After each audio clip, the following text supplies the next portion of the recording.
When I read the Kurzweil's book about the singularity, to me, it read just like religious language. Like it read like, because in fact, it's so much like Revelation to me when I read it that I even assign it to my students in my classes. I'm like, this is it. This is like a really great book of the singularity, the coming singularity.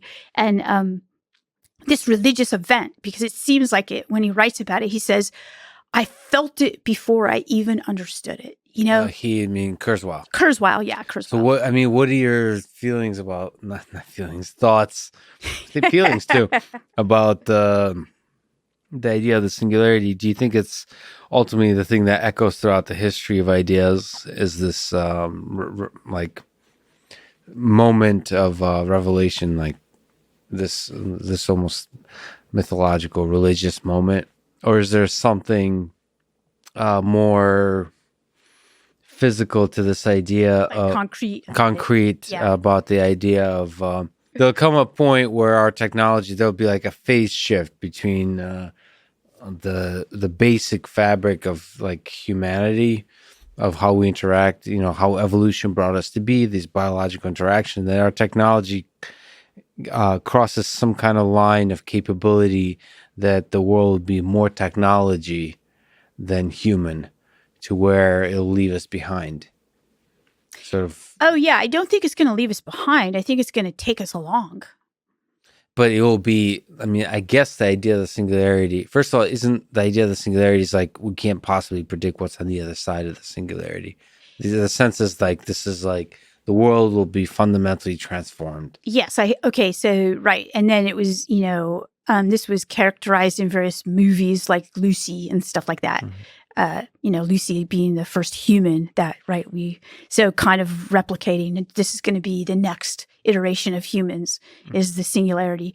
I actually don't believe that, frankly. However, and the reason I don't believe it is because we're material beings and technology has to have a host. So we're not going to, become something super abstract. Like it's just impossible to do. There's nothing like that. Well, people would be listening to this podcast 100 years from now and laughing at it, because they'll be all existing in a virtual reality. Will be all information as opposed to material, meaning connected to some kind of concept of physical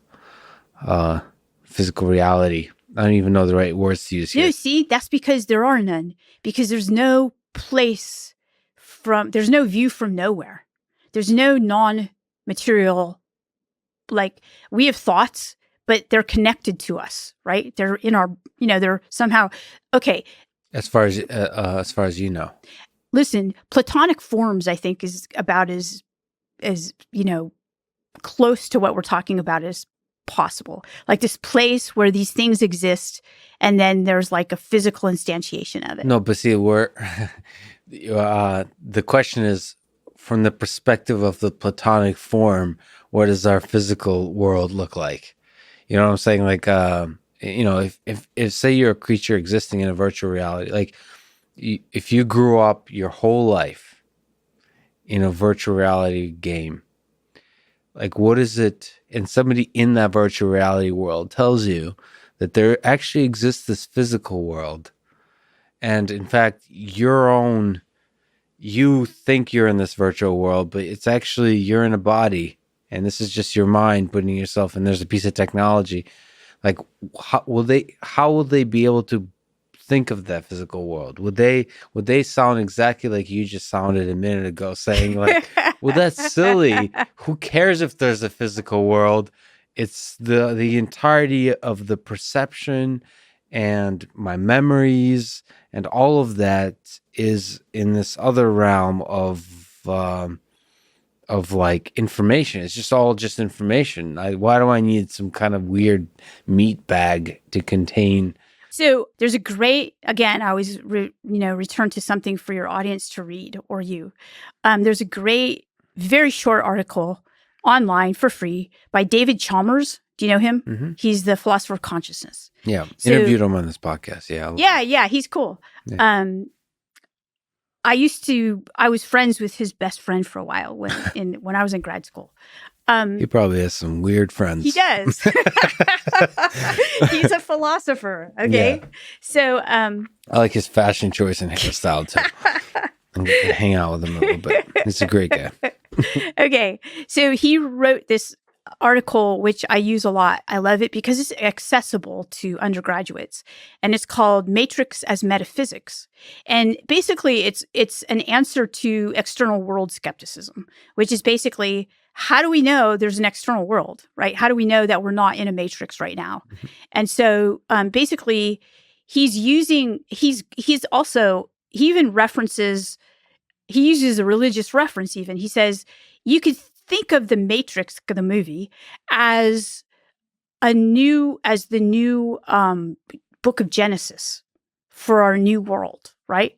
And I thought, yeah, that's absolutely correct, because, we don't know, and we won't know for sure or for certain. Therefore, what we know is what is real to us.